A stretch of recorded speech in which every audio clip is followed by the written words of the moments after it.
Hey people, this is gonna be a little awkward. I just washed my hair and I don't have any makeup on. And this is my first video. And the reason I started this channel is because I started self-harm in the middle of October or something because I had some relationship problems and very confusing stuff that I really don't want to share on the internet. Because I don't know who's watching my videos, and the person that whatever watches these videos will know what I'm talking about if he or she will ever see this video. And first, to get this straight, I am not a native English speaker, so I might make some mistakes or my accent might be a little distracting at sometimes. And I just wanted to share some thoughts on my self-harm and why I started and what led me to the act and what I feel when I self-harm, and also why I do it, and I don't really see why I should stop. And I guess it just helps me to let myself out because I like to talk about my problems because I'm usually home alone and I don't really have anyone to talk to, or I feel uncomfortable talking to people. So it's much more comfortable to sit in front of a screen and look at myself talking. And yeah. So like I just said, it started in the middle of October, and I was feeling really crappy because of that certain event that happened, and also got some people in a lot of life trouble, and it's really not a nice thing. And if this person, whatever, will watch this video someday, I am very sorry what I did in your life, and I never meant to ruin your life in any way, and I feel really terrible even though I know you made a mistake. I am very, very sorry for you. Okay? And I don't want you to be mad at me. I don't want you to hate me, even though that's probably the only thing that you can do right now. And I started talking to basically, let me just say I broke up with someone, and the relationship wasn't in a legal kind of wasn't legal. So I am underage, so I'm 16. So that kind of got things going, and I think you got the point across. And I started having a little depression phase because I know those 2 years that I was with this guy, I knew that it was not okay, and I knew that things were not going to go out right, and I was in a lot of pain for those 2 years, but still I wouldn't let go. And then I realized, okay, this is enough, and then I got into a deep depression because I realized, okay, we can't keep this on. We can't go on. This is not your first love. You're going to meet new people. Don't hold on too tight. But I was holding on a lot, very, very tight. And basically, that's what happened. And then I got depressed. I couldn't manage my emotions, and I was feeling really sad. And then I always saw on the media, I looked on TV and in movies, you usually see people, they start cutting or something, and it's kind of this trend. I don't know, I don't want to call it that because it's not something that people should be doing, and I know I shouldn't be doing this because it's not something that's going to help you in the long run. But I think it helped me in the first part because I was feeling relieved. I was just totally, I was always being this very nervous kind of person. I'm very, very, what's it, like nervous person, like, you know what I'm trying to say. And fidgety person. And it helped me to calm down and calm myself down. And it was also this strange addiction to the blood that I saw.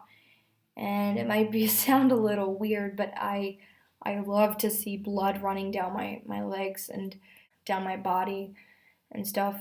And then I usually lick the blood off me and taste it, and then I take the blood and I wipe it on my face, which is kind of sick, I know, for some people.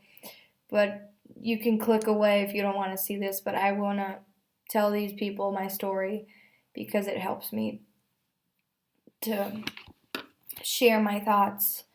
And I am under psychological guidance right now, so I'm seeing a psychologist twice a week, and it's really helping me uh, cope with the problems. But I still can't really find a reason for myself to stop cutting myself at least twice a day, and even in school, because this pressure is so high that I wanna cut if things are wrong. I want to cut right now because I'm feeling bored and I got nothing to do. So I'm just basically gonna start this YouTube channel because it helps me and I don't want to bore anyone or something. And yeah. So basically, I started cutting, and then we got this really cool teacher at our school, and I talked to her because I knew it was over and I had to talk to someone, so I told her about the relationship I had, and then she was like, "Okay, I understand. I I think we're gonna get over this." And then she started to realize that I was really depressed the next days, and I didn't really feel any better. I got worse and worse. And then we talked again, and she was asking me how I felt, and then I told her that I had cut myself twice before, and it wasn't a nice experience to tell her. And then I don't like to talk about this with anyone really, but she's really nice, so I basically told her. I also told my two best friends. Basically, that's what happened, and it got worse, and then it started to go every day, and then I started having suicidal thoughts, and it ended in a confession with my arts teacher that I wanted to kill myself. I confessed to her, and she was like, "Okay, I I am legally um, not allowed to keep this to myself. We will have to call the hospital, and you're gonna have to go to seek help right now." And then I called my mom. I told her about it. I told her about the cutting and that I had suicidal thoughts. She was obviously really shocked and totally started crying. And then she came, picked me up from school, and we drove to the psychiatric hospital. And the doctor that was there was really nice, and he really helped me. And he was actually the only person there that was nice and sympathetic for me, and that kind of helped me to get into this. But I was really sad that day, and I started crying, and I I basically fell asleep crying in my bed there with those. It's not a nice place really. The people there were quite okay at first. They were being quite closed, and they were asking me, "Oh, are you okay?" and "What happened? Why are you here?" And I really didn't want to talk about it, so uh, they were okay with not telling me. But then the next day we got a little closer, and we told each other our stories and stuff, and started to get a little more social. And yeah, the one girl, they both tried to kill themselves already, but they failed. So they ended up in the psychiatric hospital. And yeah, I stayed there for 5 days, and it was horrifying because I basically talked to 5 people about my problems and what happened. and stuff, and I had never actually told anyone about it to that extent. And it was really, really fucked up. And I didn't like it, and the supervisors there were really, really bad to me, and every day I had to go. Oh, right, I didn't tell you about that. I had a really, really deep cut in my leg that had to be stitched. I had to get stitches for that one, so they took me to surgery. And also, what happened? Yeah, basically the people there were kind of all a little psycho, I would say. I'm not really trying to be rude or anything, but you could tell that they were not doing well and that they didn't really weren't really in a good relationship with their own life, including me. And mm, when I got back, basically, I was really upset that I couldn't go to school because I really wanted to catch up with school stuff and stuff and stuff. That didn't really make any sense. And I wanted to get things done in school, so I asked the people if I could go and do some work in the computer lab thing, and they allowed me to with a supervision guy, and yeah, and then I could do my work, but I wasn't really that I didn't like it. It wasn't enough because I had to get work done because school is a priority for me. So then I started to talk to a psychologist, and I told them, okay, I really have to go to school, otherwise I will fail 11th grade. I can't stay in here for 3 weeks. And basically, it was just about those one dates. I was there from the 23rd till the 28th or something. I don't know, 29th or I don't know. And basically, because that person had his birthday, my love, not anymore. I'm trying to hate him. Um, had his birthday there, and I was planning to kill myself on his birthday, just as a revenge, as a memory for him that he basically messed up my whole life. And I was so upset. I was just devastated from what had happened and what I went through in those 2 years and what he did to me and how he betrayed me all this time. And I was just really hurt that I was just like, okay, you got to end it here. I don't want to experience this one more time. And then I realized, okay, Virginia, you're going the wrong way. You are going in the wrong direction. This is not the way you want to go. You are self-harming. You are trying to kill yourself. This is not what healthy people do. At least not people that enjoy life and that should belong in school and do their work. So I was talking to a psychologist, and I said to her, okay, the date is over. Can I go home? I'm feeling a little better, except for the self-harm, but I'm going to seek a psychologist for that, and I will get help. And then she was like, no, you can't just go now. You're going to stay here.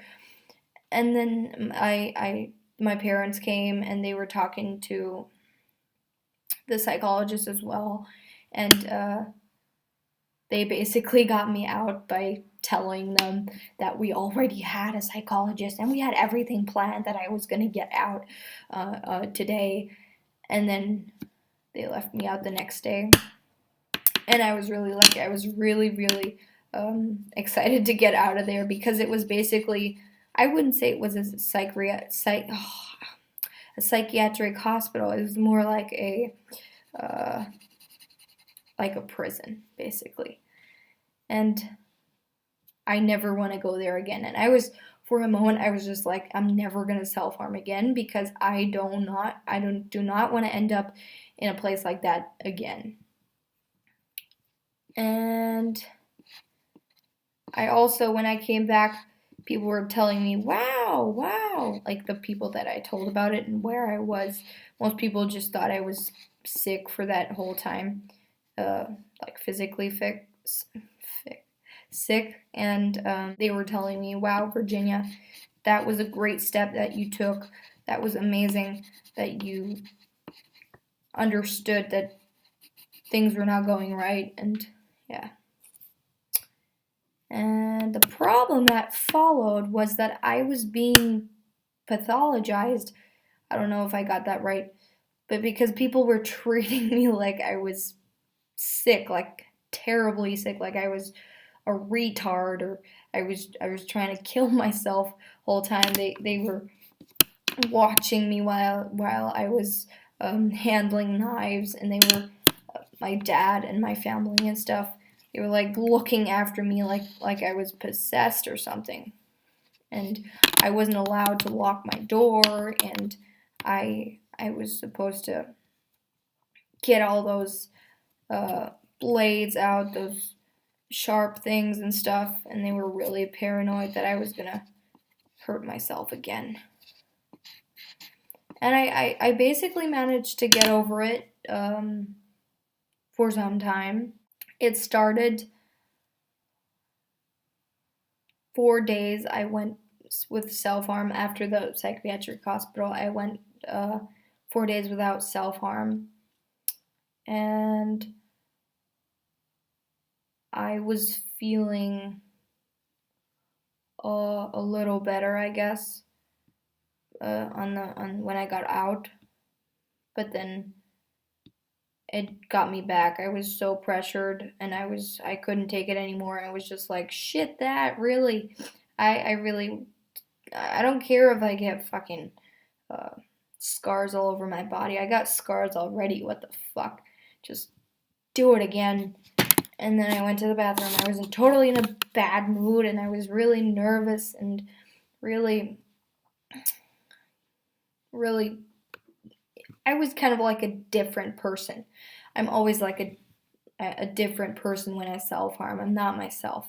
Just like I'm in trance or something, or I'm hypnotized and I'm just doing what I'm doing, and I get that blade out and just scratch it through my flesh, and it feels beautiful. It doesn't feel bad. It's like there's no pain anymore, and that's kind of scaring me. And I know it wasn't right, but I kept going, and then it basically got worse than before the psychiatric hospital. And now I'm here today. I was self-harming twice today, this morning and like half an hour ago when I took a shower. And I usually don't cut that deep. I cut very lightly, and just so I can get the blood out. I just want to see the blood running. It's not about the deepness of the cut, even though I prefer it if they're a little deeper and if I can look into the flesh. But I usually make a lot of small scratches, and then I am basically covered in blood in the end. And then I take the blood, like I already said, and do crazy things. And I take pictures of myself with the blood and around my mouth, and of the blood on my feet and my legs. And yeah, basically that's what's going on. And I was really shocking people when I did it the first time in school, because I was covered in blood. Like my pants were covered in blood,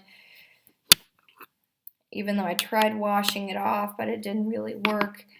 And then my friend just dragged me out of there and got me a cigarette and told me I should fucking calm down. I should rather smoke cigarettes than do this shit, because I'm really scaring people.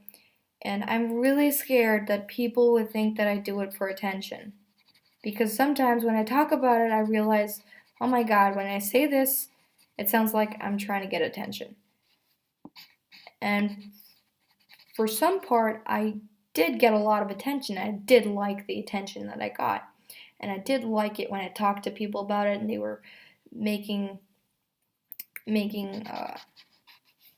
they had their thoughts, and they were worried about me, and they were asking me what I was, if I was okay. And I like that. I like the attention, and I wasn't actually trying to get attention, but now that I got attention, I feel like it's awesome that I did. And that's another reason why I want to keep on cutting, even though I don't feel like I was initially doing it for the attention. Another thing that bothers me about this whole situation is that I don't really have a diagnosis for what is wrong with me. I've been taking internet tests, and I've been going to psychologists, but I never really was told what exactly was wrong with me. Do I have depression? Do I have bipolar disorder? Not that I want to have these things, because it's probably very, very painful to be living with this, and you have to be a very strong person to be able to cope with these kind of things. And I really, really am proud of the people that are living with these disorders, or are currently suffering from something like that. And those people are very strong. They're very, very strong people. And I just want to know what exactly is wrong with me. I want to put myself into some kind of category. Okay, what the heck is wrong with me? And those internet tests mostly told me that I have some kind of paranoid disorder, because when I was with this guy, uh, I kind of, when I wasn't with him, I felt like I was being watched by him. Like when I was in the tram, I started looking at the people around me, and I was feeling spied on. Like he sent them to spy on me, and I was totally convinced that that was exactly happening, and I was behaving really, really weirdly and not the way I should be behaving, because I thought I would have to make an impression on them that would make him feel good about me. So I didn't act weird. I was just being very stiff and being the way he probably wanted me to be. And it was going on for 2 years. I kind of started getting used to it. I did Google, and I did try to get some information about it, and because I knew that it was kind of weird if I would be doing that kind of stuff, but I got used to it somehow. And yeah, basically now that it's all over, it kind of started getting a little better. But now I started having a crush on a girl, and now I feel kind of um, paranoid about the people, and that she sent them to spy on me or look after me or something. It's really weird. And yeah, basically, it might also be that I am suffering from bipolar. That's what one of the psychologists told me, that because I was being all happy all the time, I was smiling, but my eyes were telling me something totally different. And my eyes were being really sad, but my mouth was smiling. And there was this differentiation between my face. Like I was being really sad on the other side, but actually I was smiling on the bottom. It was weird. I don't know what she was trying to tell me. And then she said, maybe you're suffering from bipolar disorder, because usually they self harm. That's what most bipolar people do. And he was just totally putting me into this box. Actually, I wanted to be put in that box, but I didn't really feel like she was um, evaluating me correctly. Um, and currently, I am working on school and stuff, and it's always been very, very hard for me to get things right. I always took hours and hours and studying and writing tests and writing essays and stuff on my work, but then eventually I got really bad grades, and I didn't really do a good job. And also, I'm um, I'm horseback riding, so I take a lot of time with writing, and I really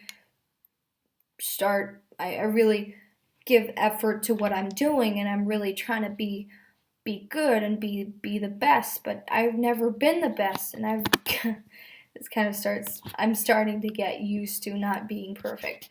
And now that I realize that I could never be perfect, I never aimed to be perfect, but now I realize that I never could be perfect, and that's kind of what is making me a little sad, basically. And also I'm taking V-Arts HL, and it's been 3 months now that I've been doing the IB, and I haven't really done anything because I've always started projects and then I never actually ended them, and now I'm starting another one, and it's really frustrating, and then I start crying during class and during things I do, and then in the next moment during lunch I'm all happy again, I'm laughing, I'm the loudest girl in the cafeteria, laughing and shouting and having fun with other people, and then in the next moment I'm being totally sad again about the grades that I got and about the bad grade I got on my essay, or things that I did and I took really big effort in and I studied and then I got a bad grade. And I don't know, I got reason for being sad, but in the next moment it's very easy for me to swing back into happy mode. Just so people know, I am not on any medication currently, and I want to be a psychologist when I I finish school and stuff. I want to go and study psychology somewhere. And yeah, that's basically what's keeping me going right now. I don't know. And that's basically all I want to tell you, guys, for now. And I don't really know who will watch my videos or how many views I will get and stuff. But I'm just making this video because I usually, when I'm bored, I go to YouTube and I watch self-harm story videos, and I look at other people, and it makes me feel a little better that people are going through the same shit and are having problems in their life that are not as easy to cope with. And even though I'm not the only person that has kind of slipped into this hole and now cannot really get out again, I really want to make people feel better about telling my story and telling people that they're not alone. And I really appreciate the people that share their story on YouTube, and because I'm always watching those people's videos and their self-harm stories, I really appreciate those, and I would really encourage anyone, or if you want to, you can always make a video, and it really helps. I feel a little better now. I was feeling really depressed when I started this video, and now I'm a little more active, let's say that, and I'm probably gonna go to sleep now, but I feel really better now. But I would really appreciate it if you would tell me your story or comment on this video on how you feel about my story, and if you have any questions or if you want me to continue making videos, you can click the like button if you want to. Okay, so that's my first video, and I hope you liked it. If you have any video suggestions, also leave those in the comments below, and I will see you sometime.